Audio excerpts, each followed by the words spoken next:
When you think of pumpkins, you may consider it to be a fall-only ingredient. But why not enjoy it from fall all through winter?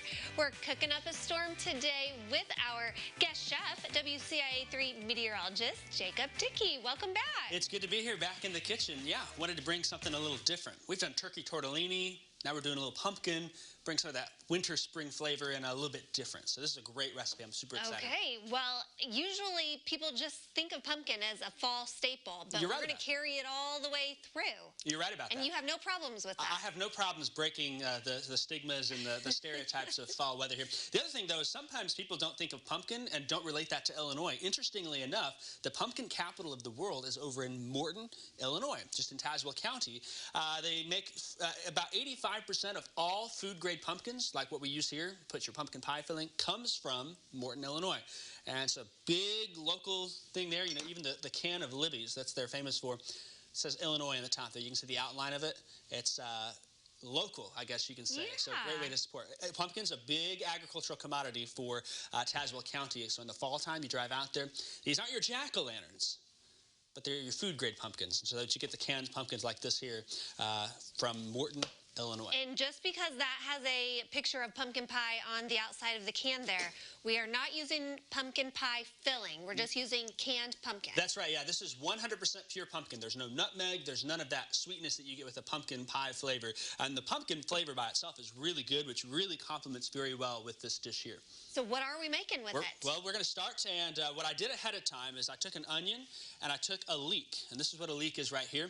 What you do is you take the white part, all of it, and then about half of the green part, and saute it in about a half a stick of butter. And that's done ahead of time here. When it comes out, it almost looks like guacamole. I thought that was guacamole. It's not. That is leek and onions that's been sauteed in butter right there. It's got a nice sweet flavor to it. If you've not had leeks before, it has a little bit of a sweetness and it has a little bit of an onion flavor, but you don't get the heat that you would normally. So leeks are really good to cook with. They're really easy, a nice smooth flavor. I would have tossed the green part in the garbage. I didn't know you could also use that part. You can. I use about the first half of it or so. I don't want to use all of it because I don't want it to be too much, but the flavor is pretty good. So that's going to be our base there, and I've blended it and pureed it down, and it looks a little like guacamole, you're right, but it goes on in there. And then, of course, the orange is going to come from our pumpkin. So I've got a can here of that pumpkin. We're just going to use a spatula and dump that on in there. And one can will be great for this. We're going to add some broth as well, and I'll use chicken broth. If you want to, you can use vegetable broth. It's really easy to make this a vegan or a vegetarian dish. You know, don't use butter when you saute it, and use a vegetable broth, but that chicken broth is going to give it some flavor, and I always like to go low sodium on that, and so we'll pour that on in. Once that's going in, we've got to do some seasonings as well, and we're going to season it with a little salt. I've got a little bit of curry, a little bit of ginger, and a couple of bay leaves here, and those are going to really bring it some nice flavor as it comes together. And curry, I love the flavor that curry brings. You get a good one, a good curry dish at an Indian restaurant, that nice rich flavor there. So we're just going to put about a half a teaspoon of curry and a quarter teaspoon of ginger in the bowl. And we'll put a teaspoon of salt in there as well, just to give it a little bit. What we'll do at this point is we're actually going to blend this up, and we're going to let it cook for a while. And then when you get close to finishing, take a pound of Italian sausage here.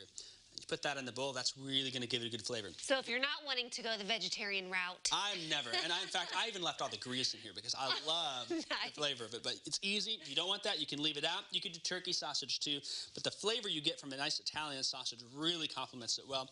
We'll let this cook low and slow for about 2 to 4 hours, but you can go longer if you need to. It's no problem. You may have to stir it around every once in a while, and then you've got your finished product ready to serve. So this may not be a dish that you can start in the morning and then let it simmer while you're at work and then come home and expect it to be Maybe ready. not. The only exception is that leek and the onions there, but the night before, took an hour, just sauteed it on low in a pan. It was all ready to go. Pretty easy step there. Okay, well, you'll stick around. We'll let the flavors start melding here. We'll have our big pumpkin soup reveal coming up. In the meantime, give Jacob a like there on Facebook and Twitter, and we will absolutely have his recipe as well on there as our website, CILiving.tv.